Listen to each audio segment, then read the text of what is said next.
Pero la gente, después de muerto, enterrado, siempre consiguió inventarle rostros parecidos al que tuvo, amables y legendarios. Tallaron su figura en madera, la modelaron en barro, la pintaron en paredes, la trazaron a lápiz. Lo hicieron sobrevivir a pesar de que el mayor Deifilio cubriera su rostro, intentando abolirlo inútilmente. Desde niño crecí con la leyenda de Naum Briones. Un tío mío había vivido en Loja y le conoció a Naum, según él decía, ¿no? Y nos contaba cuando éramos muchachos, cuando éramos niños, nos contaba historias de Naum, historias de la mayor parte de leyendas, ¿no? Pero que se impregnaron en mi mente, y luego cuando fui una persona mayor, cuando fui escritor, me vino la idea, se me ocurrió escribir sobre Naum Briones.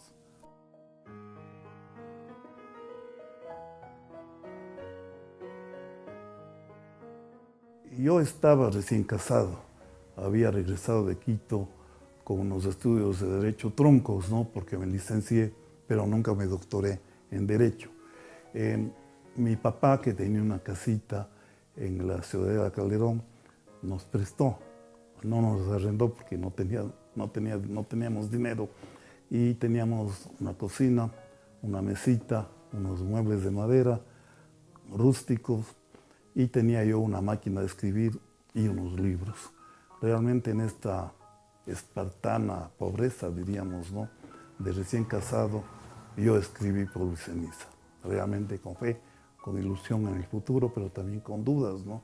Decía, bueno, me lanzo a la aventura de la literatura ya en grande, ya no considerándome un aficionado, sino quería ser un profesional de la literatura. Y entonces hice mi apuesta de la vida, ¿no? Hice mi apuesta ese año 1978. El Ecuador estaba retornando a la democracia luego de una década de dictadura, y yo apostaba pues a Naum Briones, a su figura legendaria, y entonces pues gané ese premio.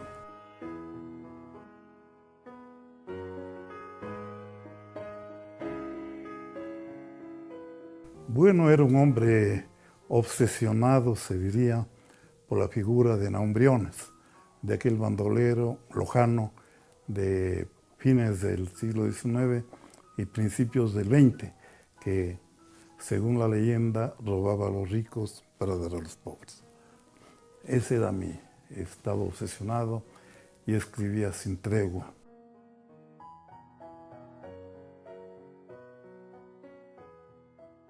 Sí, Víctor Pardo es un poco pues mi alter ego, ¿no? Si quiere usted, un joven intelectual provinciano, ganado por la ideología de izquierda de aquella época, ¿no? Y que admiraba pues la valentía de un hombre del pueblo y que quería encauzarlo hacia una revolución. Es decir, Víctor Pardo fue un idealista, ¿no?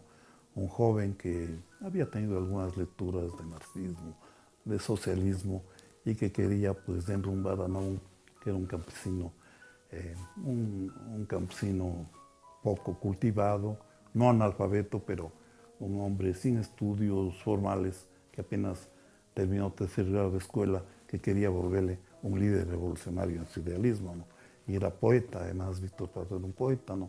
Y es un hombre que realmente también es una figura entrañable dentro de la novela Polvo y Ceniza. Algún amigo mío me dijo, ¿por qué no concursas? Yo no creía, porque la literatura en esa época era más bien urbana, era más bien intimista, psicológica, y de pronto iba yo a desentonar con una novela de ambiente rural, acaecida o situada a principios del siglo XX, y quizá podía ser un anacronismo, ¿no? Pero Mi sorpresa fue mayúscula cuando me dieron a conocer la noticia de que había ganado Polvo y Ceniza. Sí, anteriormente no existía el internet, entonces había que enviar el manuscrito, es decir, escrito a máquina de escribir en 4 copias, ¿no? Original y copias. Entonces había 4 jurados que decidían con el presidente de la Casa de la Cultura Nacional, decidían el premio. Yo envié, recuerdo, creo que el mes de marzo del año 1978, y el premio fue discernido en agosto con motivo del Día de la Cultura. Los jurados fueron Pedro Jorge Vera, un gran escritor nacional, fallecido ya por supuesto, Alicia Llanes Cosío, una escritora también de prestigio, el escritor alemán radicado en el Ecuador, Paul Engel. Entre todos declararon por unanimidad que el premio era para Polvo y Ceniza.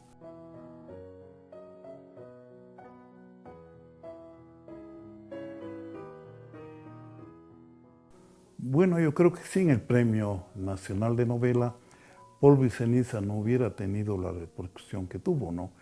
Por la sencilla razón de que un premio en esa época sí situaba a un joven escritor. Ahora, en cambio, hay abundancia de premios, ¿no? Solamente en novela tenemos en Ecuador 4 o 5, creo que incluso más, y a nivel internacional son decenas de premios, ¿no? Y algunos han sido muy cuestionados. Recordemos que el premio Planeta, uno de los más preciosos de habla hispana, en lengua castellana, fue cuestionado hace unos años, ¿no? Es decir, pues los premios han tenido un bajón, pero en esa época realmente sí le situaba a uno, si no una consagración, cuando menos en un sitio importante dentro de las letras ecuatorianas.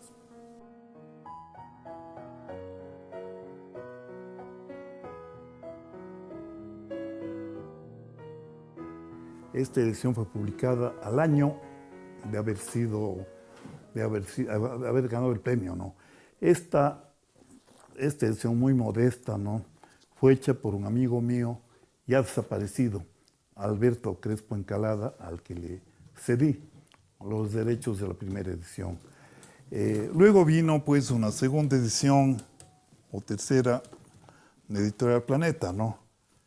Editorial Planeta me editó ya la segunda edición de Polvo y Ceniza, una edición más presentable, como se puede ver. Y luego vino la tercera edición de Oveja Negra, que circuló a nivel latinoamericano, hispanoamericano. Las letras de la portada pues no lucen bien porque el dorado con los años se ha desvaído, se ha desvanecido, pero esta es la edición de la colección Grandes Obras de la Literatura Latinoamericana, en donde figura junto con obras pues, como las de Arturo Uslar Pietri, como El Túnel de Ernesto Sábato, como Rayuela de Julio Cortázar y algunas otras. No es que quiera equipararme a ellos, pero realmente para mí es un honor haber figurado en esta colección. Luego vinieron otras ediciones, ¿no? La edición cubana de Polvo y Ceniza, de Huracán. Esta es la edición cubana de Polvo y Ceniza, que está aquí. Y les voy a mostrar también una edición pirata de Polvo y Ceniza. Esta es una edición pirata, la última edición pirata de Polvo y Ceniza, que está circulando en algunas librerías ecuatorianas. Realmente Polvo y Ceniza ha tenido por lo menos 4 ediciones piratas, una de ellas en el Perú y otras aquí en el Ecuador. Y hay la edición de Cañar de Polvo y Ceniza, editada por la Casa de la Cultura del Cañar en el año 1998, entiendo. No están todas, lamentablemente.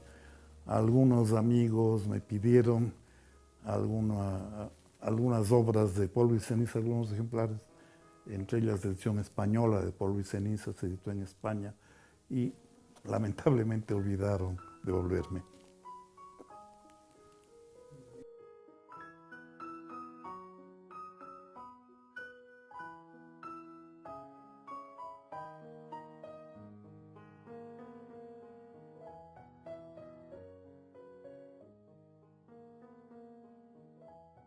Bueno, Teleamazonas me ofreció un contrato para publicar, digamos, para para filmar una serie, una miniserie de Polvo y Ceniza.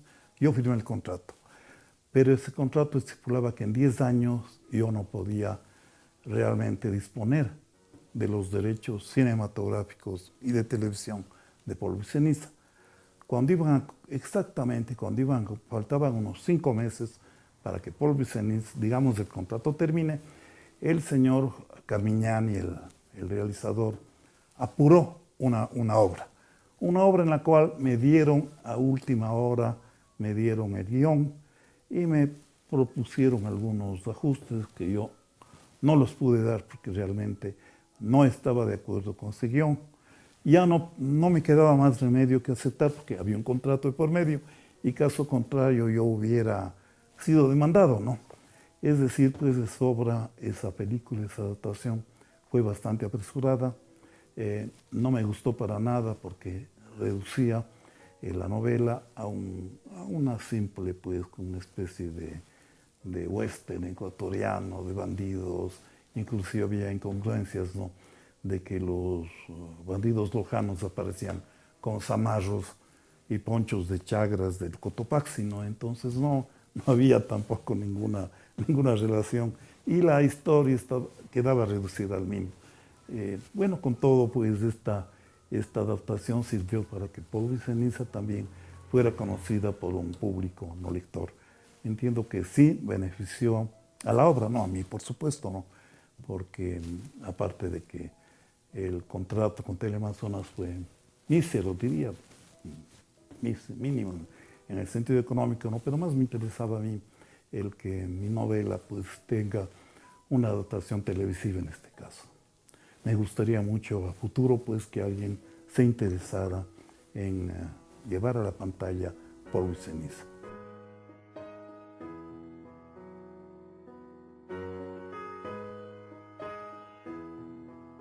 La trilogía, bueno, son en diferentes épocas fueron escribiendo, ¿no? Polvo y Ceniza se escribió en el año 78. El Árbol de los Quemados se escribió en el año 2004. La retomé, la serie la retomé a los muchos años, luego de muchas novelas publicadas, no sobre tema de bandolerismo. Y la tercera, El Héroe del Bacinarte, la publiqué en el año 2006. Es decir, pues me dieron muchos años para que esta trilogía se completara. Realmente, pues ya hacia el año 2006 estaba completa en distintas ediciones y la trilogía bandolera lo que hizo fue recopilar en un volumen las tres novelas sobre bandolerismo que me corresponden. Realmente, pues fue muy gratificante que en algunas partes del país se recuerde la obra Polvo y Ceniza. En enero del año pasado, pues justo cuando se conmemoraba la primera edición de Polvo y Ceniza, que la tengo entre las manos, se lanzó este libro con comentario pues, de Camilo y de algunos otros intelectuales quiteños. Luego lo presenté en Loja en el marco del encuentro internacional Pablo Palacio. Luego fue presentada en Cuenca, en Azogues, en Cañar, y finalmente en el mes de septiembre fue presentada en la ciudad de Guayaquil en el marco de la Feria Internacional del Libro que organiza anualmente el municipio de Guayaquil. Realmente pues ese tipo de homenajes me halagan mucho y sobre todo me dan una profunda gratitud con mis lectores y con quienes pues me han apoyado en mi carrera literaria. Y les cuento una anécdota realmente pues impresionante que me sucedió. El año pasado en Cañar nombraron pues al Centro Cultural de la calle Colón como el Centro Cultural Eliezer Cárdenas de Espinosa. Y cuando fui, realmente me dio un vuelco el corazón, porque era el Centro Cultural, era el antiguo convento de las Madres Dominicas, donde mi mamá fue profesora y donde pues se enamoró de mi papá. Realmente son las jugadas del destino las que hacen esas maravillosas coincidencias. Bueno, yo tengo francamente una sensación ambivalente con Polvo y Ceniza, ¿no?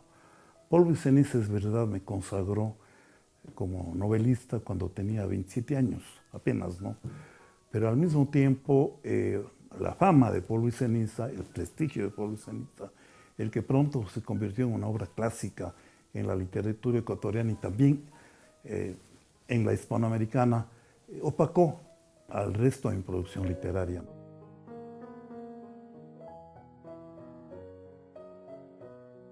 Yo le invitara pues, a cualquiera a leer el resto de mi producción, que habrá pues, y de hecho alguna crítica ha dicho que también tiene obras importantes, Cárdenas, luego de Polvo y ceniza.